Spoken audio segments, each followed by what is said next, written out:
Good morning everyone. I am Sirisha, Department of Physics, CRR College for Women, Eluru.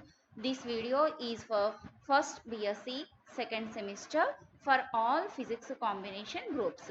In second semester, physics paper 2 title is Wave Optics.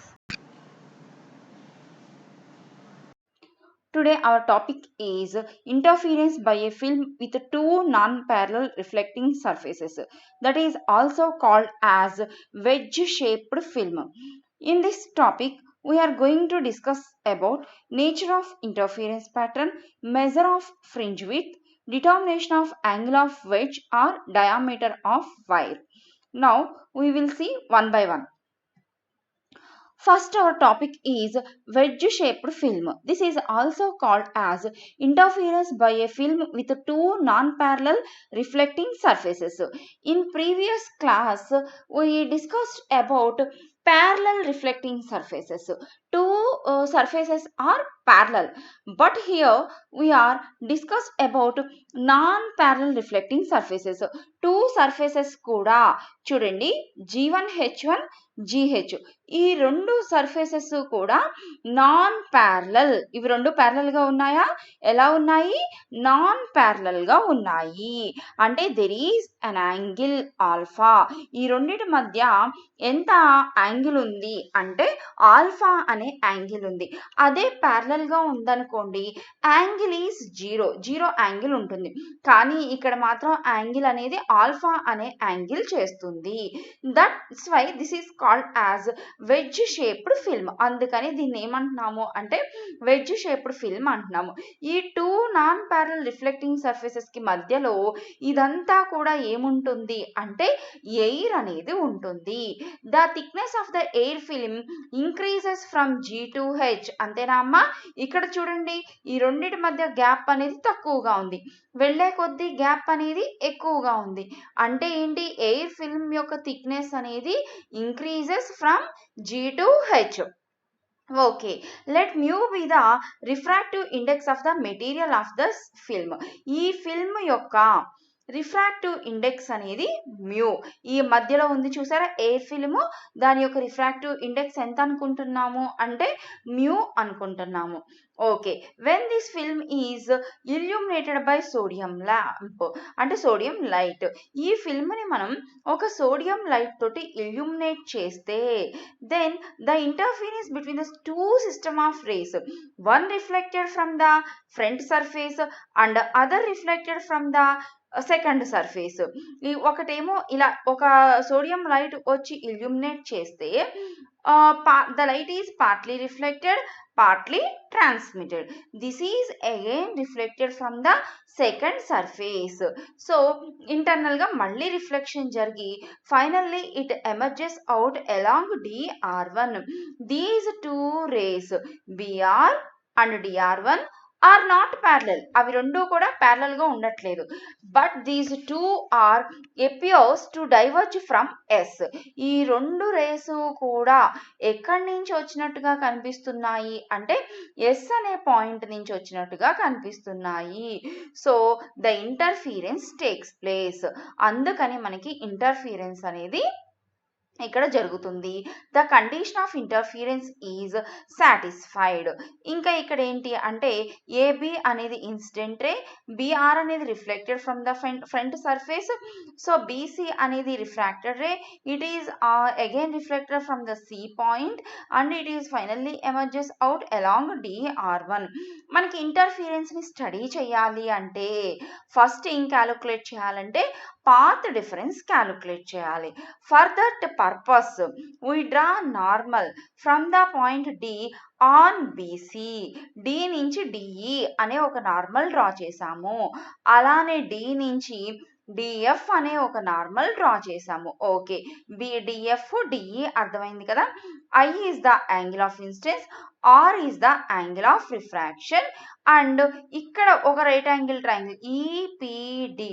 Are plus alpha అనేది ఇంకొక angle, ఇక్కడేమో alpha అనేది one of the angle, r అనేది angle of refraction. ఇక్కడ Q అనే point, ఇక్కడ C నుంచి ఒక నార్మల్ డ్రా చేసి దీన్ని ఎక్స్టెండ్ చేస్తే క్యూ అనే పాయింట్ దగ్గర మీట్ అవుతుంది. అట్లానే సి అనే పాయింట్ని డి అనే పాయింట్ని ఎక్స్టెండ్ చేస్తే పి అనే పాయింట్ దగ్గర మీట్ అవుతున్నాయి. ఇవన్నీ ఎందుకు అంటే మనం యాంగిల్స్ కన్సిడర్ చేయడానికి రైట్ యాంగిల్ ట్రయాంగిల్స్ కావాలి కాబట్టి ఇలా ఎక్స్టెండ్ చేసి ఒక పాయింట్ దగ్గర మీట్ అయ్యేలాగా మనం డయాగ్రామ్ని డ్రా చేసుకున్నాము. ఓకే కదా. మనం ఇప్పుడు ఏం క్యాలిక్యులేట్ చేయాలి అంటే పాత్ డిఫరెన్స్ క్యాలిక్యులేట్ చేయాలి. ఇదంతా కూడా description about diagram. Okay, path difference calculate చేయాలని చెప్పాను కదా. The path difference is given by, path డిఫరెన్స్ని మనం డెల్టాతో ఇండికేట్ చేస్తాం.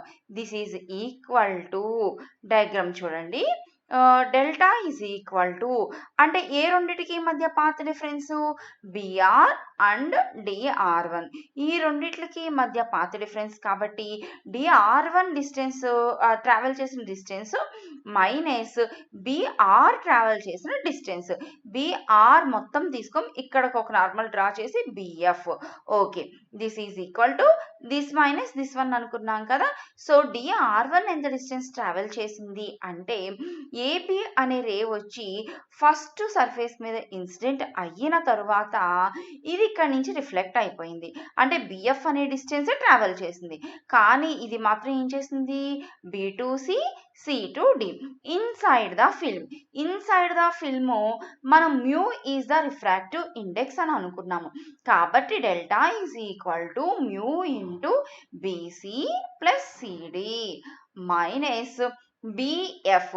మరి ఇక్కడ ఎందుకు మ్యూ రాయలేదు, ఇదంతా కూడా ఎయిర్, ఎయిర్ యొక్క రిఫ్రాక్టివ్ ఇండెక్స్ 1 కాబట్టి మైనస్ బిఎఫ్ అని రాసాము. మ్యూ ఈజ్ ఈక్వల్ టు బీసీకి మధ్యలో ఈ అనే మనం నార్మల్ డ్రా చేసాం కాబట్టి బీసీని ఎలా కూడా రాయొచ్చు అంటే BE plus EC plus CD minus బిఎఫ్కి బదులుగా మనం ఏం రాసాము అంటే మ్యూ ఇంటూ బిఈ అని రాసాం.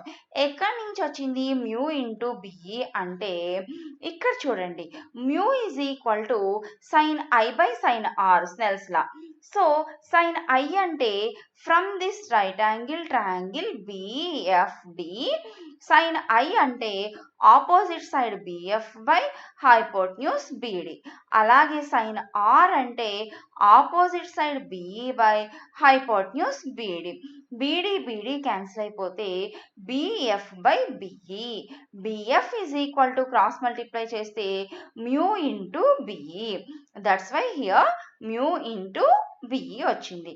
ఓకే, ఇక్కడ మ్యూ కామన్ తీసాము, మైనస్తో మల్టిప్లై చేసాము, plus BE minus BE cancel అయిపోయింది. Remaining terms mu into EC plus CD. Mu into CD is equal to మనం అక్కడ ఎక్స్టెండ్ చేసి పి అనే పాయింట్కి కలిపాము అని చెప్పాం కదా. సి నుంచి డి అనే పాయింట్కి ఎంత డిస్టెన్స్ అయితే ఉంటుందో సి నుంచి పికి కూడా అంతే డిస్టెన్స్ ఉంటుంది. That's why CD is equal to CP, EC plus CP. EC plus CP is equal to E నుంచి సికి ప్లస్ సి నుంచి పికి, మొత్తం డైరెక్ట్గా ఏం రాసుకోవచ్చు ఈపి అని రాయొచ్చు. Okay, that is equal to 2 mu t cos r plus alpha. ఇది ఎక్కడి నుంచి వచ్చిందంటే from right angle triangle EPD consider చేయండి. దానిలో cos r plus alpha is equal to adjacent side EP అవుతుంది, హైపోటెన్యూస్ పిడి అవుతుంది. పిడి ఈజ్ ఈక్వల్ టు 2t, ఎందుకంటే మనకి లోపల థిక్నెస్ టీ అనే థిక్నెస్ ఉందనుకున్నాం. మనం బయటికి ఎక్స్టెండ్ చేసిన పి అనే పాయింట్ వరకు కూడా టీ అనే థిక్నెస్సే ఉంటుంది. కాబట్టి t plus t PD is equal to మొత్తం ఎంత అవుతుంది అంటే 2t అవుతుంది. కాబట్టి ఈపి మనకు కావాల్సింది ఇక్కడ ఈపీనే, కాబట్టి EP is equal to 2t cos r plus alpha. Mu already ఇక్కడే ఉంది అంటే delta is equal to path difference ఎంత వచ్చింది 2 mu t cos r plus alpha. Okay. మనకి ఇక్కడ రిఫ్లెక్షన్ జరుగుతుంది కదమ్మా! మనం డయాగ్రామ్‌లో చూసాము. ఫ్రంట్ సర్ఫేస్ నుంచి రిఫ్లెక్షన్ జరుగుతుంది. బ్యాక్ సర్ఫేస్ నుంచి రిఫ్లెక్షన్ జరుగుతుంది. అక్కడ మనకి డెన్సర్ మీడియం మీద పడిన తర్వాత రిఫ్లెక్షన్ జరుగుతుంది కాబట్టి ఫేజ్ అనేది చేంజ్ అవుతుంది. దానితో పాటు పాత్ అనేది కూడా చేంజ్ అవుతుంది. ఫేజ్ వాల్యూ పై చేంజ్ అయితే పాత్ వాల్యూ λ/2 చేంజ్ అవుతుంది. కాబట్టి delta is equal to 2 mu t cos r plus alpha plus r minus λ/2. ఇక్కడ మనకి ప్లస్ ఆర్ మైనస్ λ/2 వస్తుంది అనమాట. ఎందుకంటే డెన్సర్ మీడియంలో మనకి రిఫ్లెక్షన్ జరిగింది కాబట్టి. So first okay, path difference మనం క్యాలిక్యులేట్ చేసేసాము. ఫర్ కన్స్ట్రక్టివ్ ఇంటర్ఫీరెన్స్ మనకి కన్స్ట్రక్టివ్ ఇంటర్ఫీరెన్స్ కండిషన్ ఏంటి? Path difference is equal to n lambda. Path difference అంటే డెల్టా. డెల్టా అంటే 2 mu t cos r plus alpha plus r minus λ/2 is equal to n lambda. Plus r minus λ/2 ని right సైడ్కి తీసుకొచ్చాము. 2ని LCM తీసాము. 2n lambda plus r minus lambda. λ/2ని లాంబ్డాని common తీసాము. బై 2 అనేది LCM. 2n plus r minus 1 వచ్చింది. మనకి 2 mu t cos r plus alpha is equal to 2n plus r minus 1 into λ/2. ఇది దేనికి condition? Constructive interference. Constructive interference అంటే maxima. Maxima అంటే బ్రైట్కి కండిషన్ అన్నమాట. ఓకే, అలానే డిస్ట్రక్టివ్ ఇంటర్ఫీరెన్స్. డిస్ట్రక్టివ్ ఇంటర్ఫీరెన్స్కి కండిషన్ ఏంటి? 2n plus r minus 1 into λ/2. Delta is equal to delta అంటే this one, this is equal to 2n plus r minus 1 into λ/2. Plus r minus λ/2ని right సైడ్కి తీసుకొచ్చాం. రెండిట్లో λ/2ని common తీసాము. +1 +1 -1 -1. So ఇదంతా కూడా nకి మనం ఒక +1ని యాడ్ చేసినా లేకపోతే ఒక 1ని సబ్ట్రాక్ట్ చేసినా ఇట్ రిమైన్స్ ఇంటీజర్. కాబట్టి 2n + 1 ఆర్ 2n - 1 వస్తుంది. సో దానికి బదులుగా మనం ఏం రాసుకున్నాము అంటే n lambda, because n + 1 or n - 1 both are integers కాబట్టి దీన్ని ఎలా రాసుకోవచ్చు అంటే n లాంబ్డా అని రాయొచ్చు. Where n is equal to values 0 1 2 3 4 అంతేనా? ఒక 2కి 1 యాడ్ చేసినా 3 వస్తుంది ఇంటీజర్. 2లో నుంచి 1 మైనస్ చేసినా 1 వస్తుంది. This is also integer. So these are the conditions for bright and dark fringes. Equation 3 and equation 4 అనేవి బ్రైట్ కి డార్క్ కి కల కండిషన్స్ అన్నమాట. ఓకే, మనకి మ్యాక్సిమా కండిషన్ మినిమా కండిషన్ డిరైవ్ చేసేసాం. మరి ఇంటర్ఫీరెన్స్ ప్యాటర్న్ అనేది ఏ విధంగా ఉంటుంది? నేను మీకు ఎప్పుడూ చెప్తాను, మనం చేసే ప్రాక్టికల్ని బట్టి ఇంటర్ఫీరెన్స్ ప్యాటర్న్ అనేది చేంజ్ అవుతూ ఉంటుంది. ఒక్కొక్కసారి స్ట్రైట్గా రావచ్చు ఫ్రింజెస్, ఒక్కొక్కసారి సర్క్యులర్గా రావచ్చు ఫ్రింజెస్, ఒక్కొక్కసారి కర్వ్ షేప్లో రావచ్చు. మరి ఈ వెడ్జ్ షేప్డ్ ఫిల్మ్లో ఇంటర్ఫీరెన్స్ ప్యాటర్న్ ఏ విధంగా ఉంటుంది అంటే, if the light illuminating the film is parallel. మనం తీసుకున్నటువంటి ఫిల్మ్ అంతా కూడా ప్యారలల్గా ఇల్యూమినేట్ అయితే that means angle of incidence is constant. So r కూడా యాంగిల్ ఆఫ్ ఇన్సిడెన్స్ కాన్స్టెంట్గా ఉంటే యాంగిల్ ఆఫ్ రిఫ్రాక్షన్ కూడా కాన్స్టెంట్గానే ఉంటుంది. If the light is used monochromatic, the path change will occur only due to I or constant గానే ఉన్నాయమ్మా. మరి ఇంకా దేని వలన మనకి పాత్ చేంజ్ వస్తుంది? థిక్నెస్ వలన చేంజ్ వస్తుంది. ఇక్కడ మనకి in this case the fringes will be characteristic of equal optical thickness. ఇక్కడ మనకు వచ్చే ఫ్రింజెస్ మధ్య థిక్నెస్ అనేది ఎలా ఉంటుంది అంటే అది కూడా సేమ్ గానే ఉంటుంది. That means T remains constant. Hence we get straight fringes. ఈ వెడ్జ్ షేప్డ్ ఫిల్మ్లో మనకి ఇంటర్ఫీరెన్స్ ప్యాటర్న్ ఏ విధంగా ఉంటుంది అంటే స్ట్రైట్ ఫ్రింజెస్ అనేవి ఉంటాయి. అంతకుముందు ప్రాక్టికల్ ప్రీవియస్ క్లాస్లో మీకు నేను స్ట్రైట్ ఫ్రింజెస్ ఏ విధంగా ఉంటాయో కూడా మీకు నేను డ్రా చేసి చూపించాను. అంటే ఏం లేదు, జస్ట్ మనం లైన్స్ గీస్తాం కదా స్ట్రైట్గా, అదే అలానే ఉంటాయి. ఒకటి బ్రైట్ ఒకటి డార్క్ ఆల్టర్నేటివ్గా వస్తాయన్నమాట. సో వెజ్ షేప్డ్ ఫిల్మ్లో ఇంటర్ఫిరెన్స్ ప్యాటర్న్ ఏ విధంగా ఉంటుంది? స్ట్రైట్ ఫ్రింజెస్ ఉంటాయి. Next, two consecutive bright bands మధ్య స్పేసింగ్ అనేది ఎలా ఉంటుంది అంటే బ్యాండ్ టు బ్యాండ్ మనం ఫ్రింజెస్ అంటున్నాం చూసారా, వాటిల్నే ఫ్రింజెస్ అనొచ్చు, వాటిల్నే బ్యాండ్స్ అని కూడా అనొచ్చు. సో వాటి మధ్య స్పేసింగ్ ఎలా ఉంటుంది అంటే అన్నిటికీ కూడా సేమ్ గానే ఉంటుందా, లేకపోతే ఫ్రింజ్ యొక్క ఆర్డర్ ఇంక్రీజ్ అయ్యే కొద్దీ ఆ స్పేసింగ్ అనేది ఏమన్నా ఇంక్రీజ్ అవుతుందా, ఏ విధంగా ఉంటుంది? స్పేసింగ్ కాన్స్టెంట్ గా ఉంటుందా, చేంజ్ అవుతుందా, చేంజ్ అయితే ఇంక్రీజ్ అవుతుందా, డిక్రీజ్ అవుతుందా? Okay, first for nth maxima we have maxima అంటున్నాం.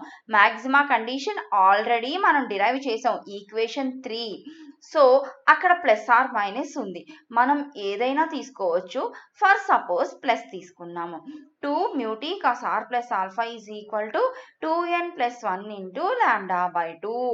ఫర్ నార్మల్ ఇన్సిడెన్స్, లైట్ అనేది నార్మల్గా ఇన్సిడెంట్ అయ్యింది అనుకోండి, అంటే అప్పుడు అంటే I is equal to 90 degrees అనమాట.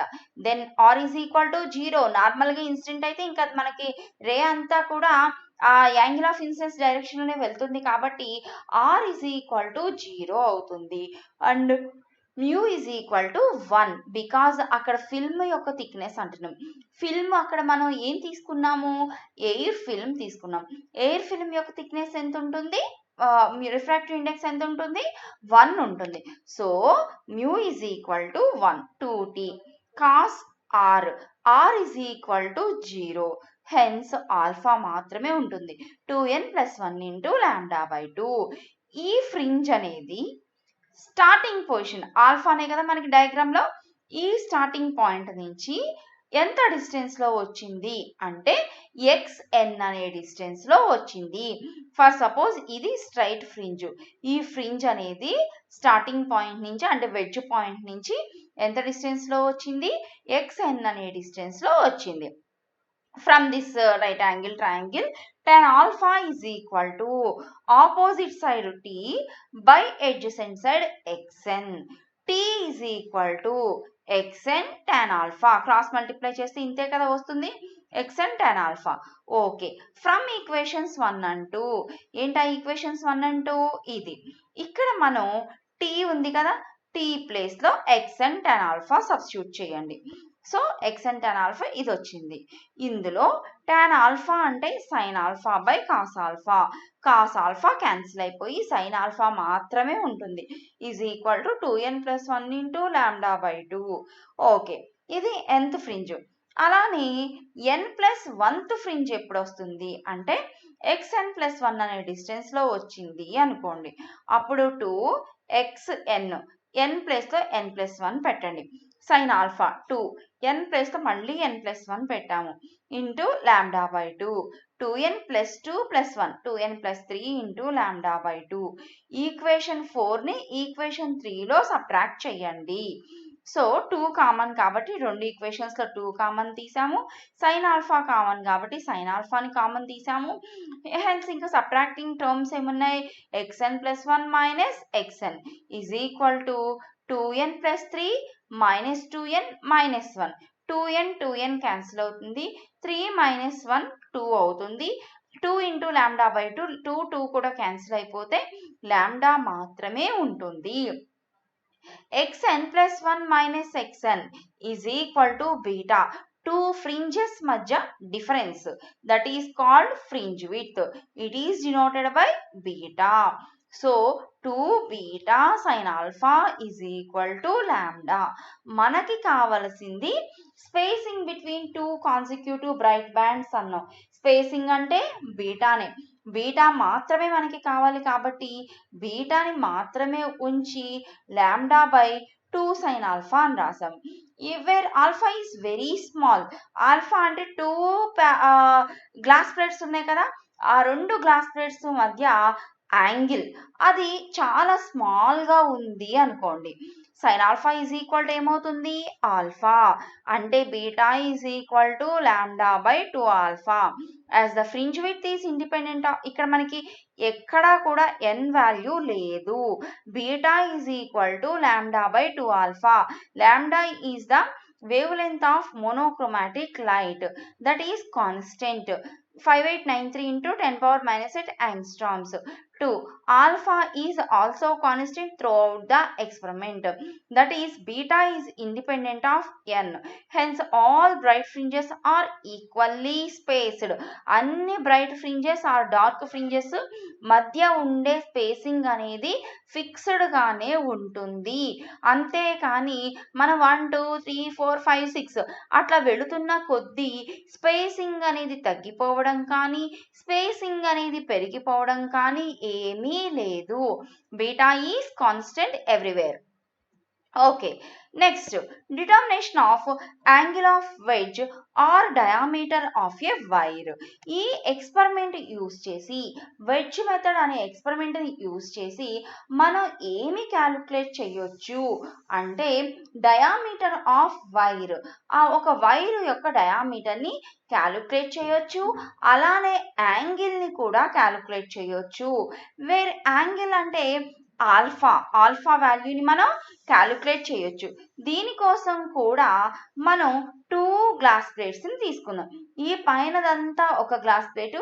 ఈ కింద స్ట్రైట్ లైన్ అంతా ఒక glass plates these 2 glass plates are inclined at an angle alpha ఈ 2 గ్లాస్ ప్లేట్స్ మధ్య సెపరేషన్ ఆల్ఫా ఉంది అంటే 2 గ్లాస్ ప్లేట్స్ తీసుకున్నాము the 2 glass plates are tied together at one end and separated by a wire at the other end ఈ 2 glass plates ని ఒక end దగ్గర మనం టై చేసేసాము ఆటోమేటిక్గా చివరను టై చేయగానే ఇంకొక చివర ఆటోమేటిక్గా ఏమవుతుందంటే కొంచెం గ్యాప్ వస్తుంది ఆ గ్యాప్ రావడానికి మనం ఇక్కడ ఒక వైర్ని ప్లేస్ చేసాము ఈ 2 గ్లాస్ ప్లేట్స్ని మనం సెపరేట్ చేయడం కోసం ఈ మధ్యలో మనం ఏం చేసాము అంటే ఒక వైర్ని ప్లేస్ చేసాము this is the source of light that is monochromatic light అనే అనుకుందాము ఇక్కడ G అనేది is the glass plate inclined at an angle 45 degrees ఇక్కడ మనం G అనే గ్లాస్ ప్లేట్ని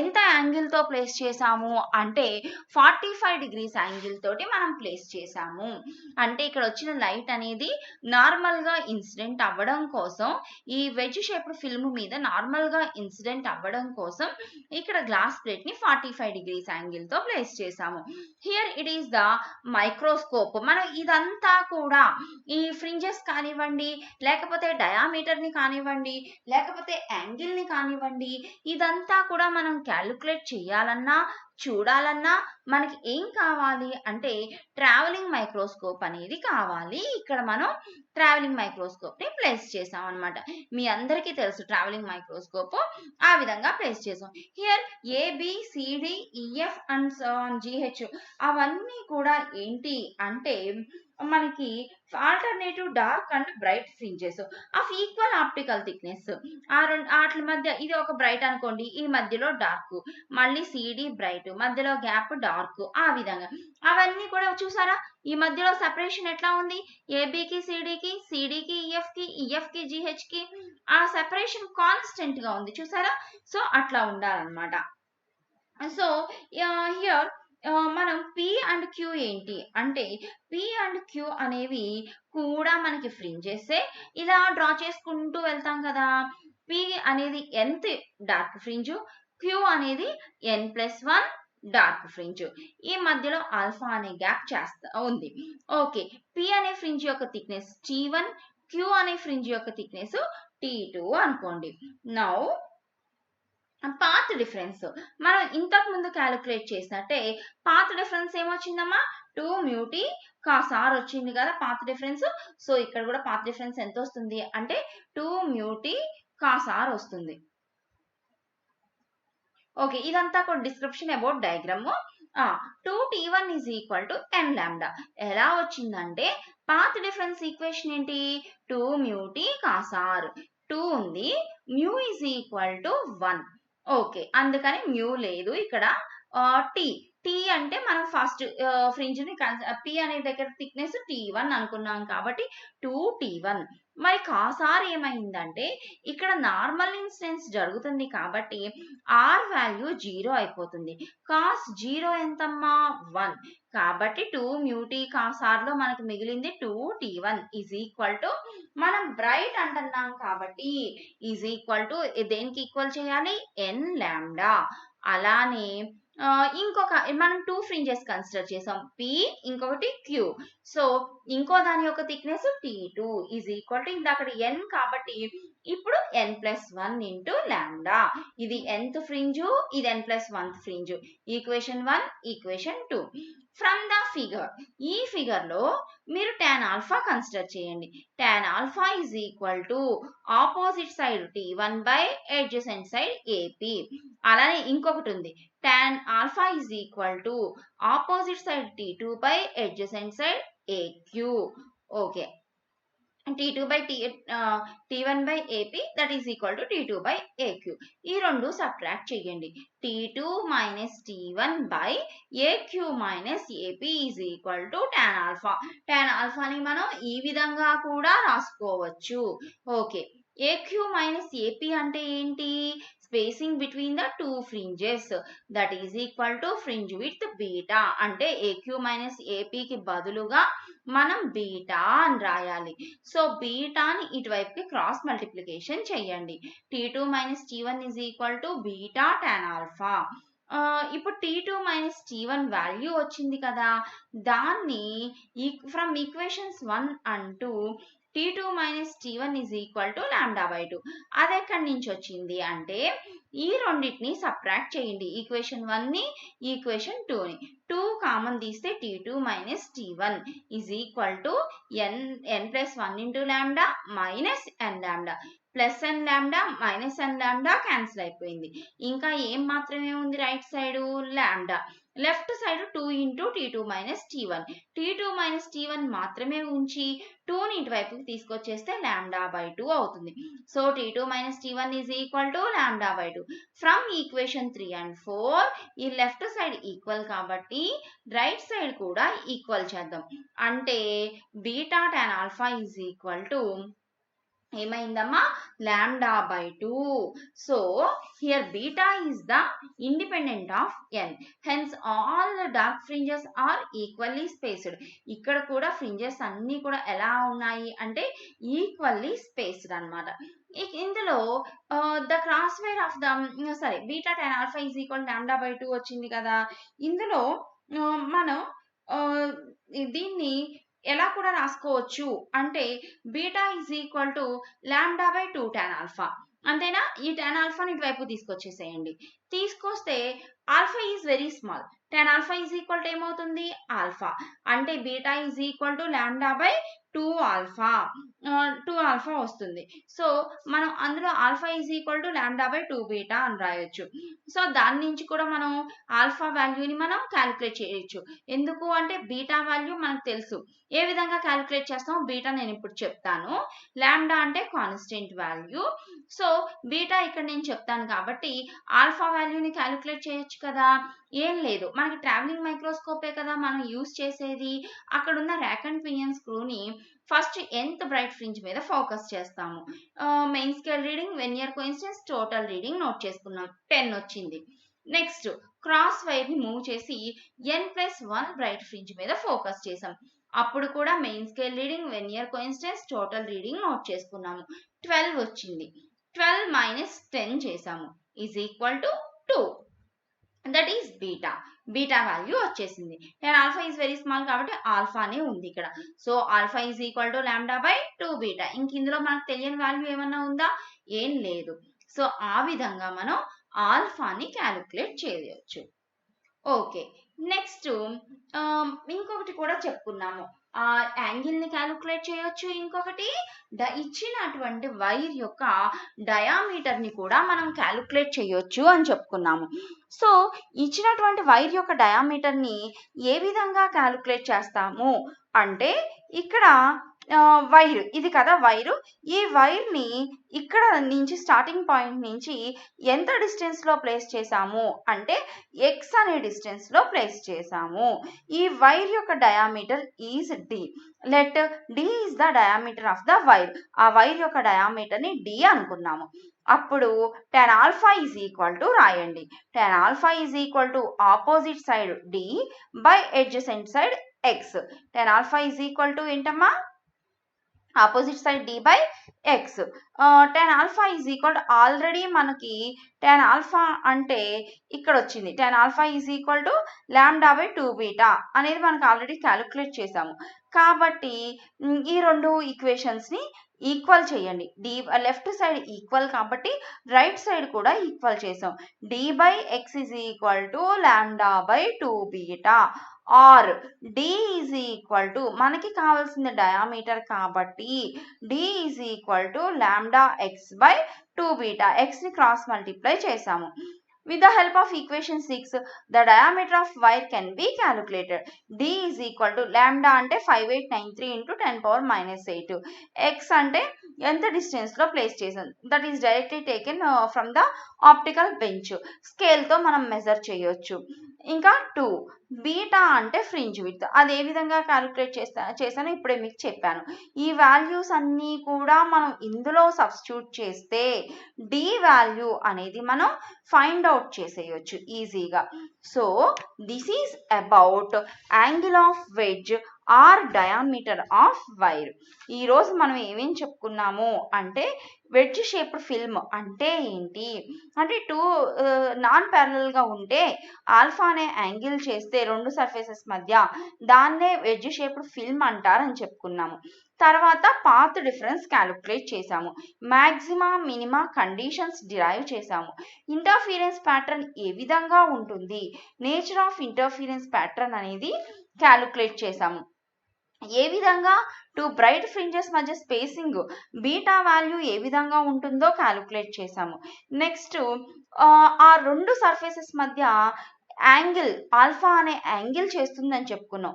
ఆల్ఫా వాల్యూని ఏ విధంగా క్యాలిక్యులేట్ చేయాలి, ఇంకొక ఎండ్ దగ్గర ఒక వైర్తో సెపరేట్ చేస్తామని చెప్పుకున్నాము. ఆ వైర్ యొక్క డయామీటర్ని ఏ విధంగా క్యాలిక్యులేట్ చేయాలి అనేది మనం చెప్పుకున్నాము. Okay, this is about wedge shaped film. Thank you girls.